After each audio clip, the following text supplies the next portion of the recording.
Ashama akkam jirtu nagaa keessanii fayyaadhaan hannaafaa kooti har'a kun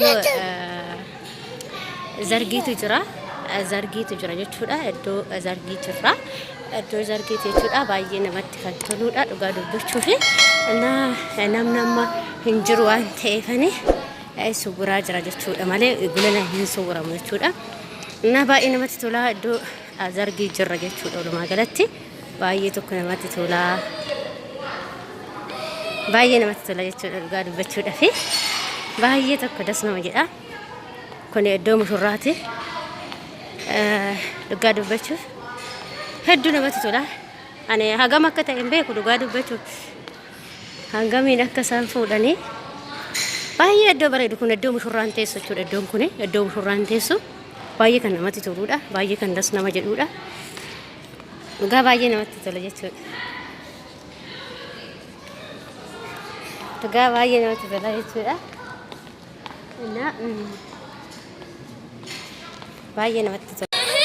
kana fakkaata la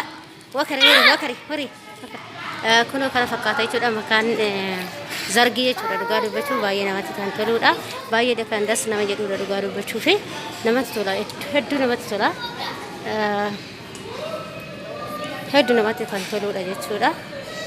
baay'ee kan namatti toluudha dhugaa dubbachuudha fi hin bareeda waay warra qabeenya irraa fi dhugaa dubbachuudha na kana fakkaata kun haala isaanii jechuudha nuti haala isaanii jechuudha kun na kana fakkaata jechuudha dhugaa dubbachuuf baay'ee das nama jedha iddoo babbareeda qabu jechuudha walumaa galatti baay'ee das nama jedha baay'ee das nama jedha kan namatti toluudha iddoon akkanatti kun shinis hundi isaatu qophaa'ee jira namatti tola hala hedduu namatti tola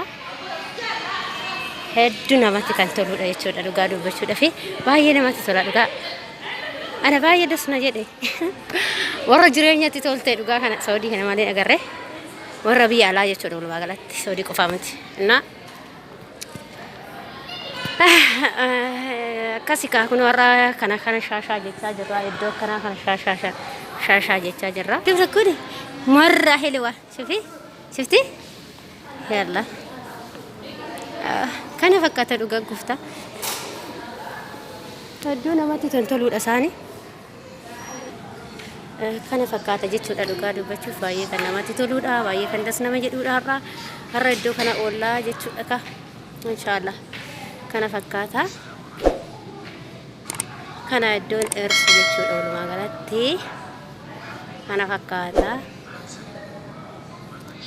baay'ee namatti kan toluudha jechuudha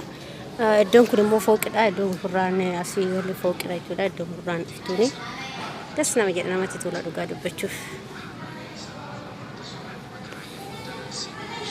waan isaanii baay'ee kana namatti kan toluudha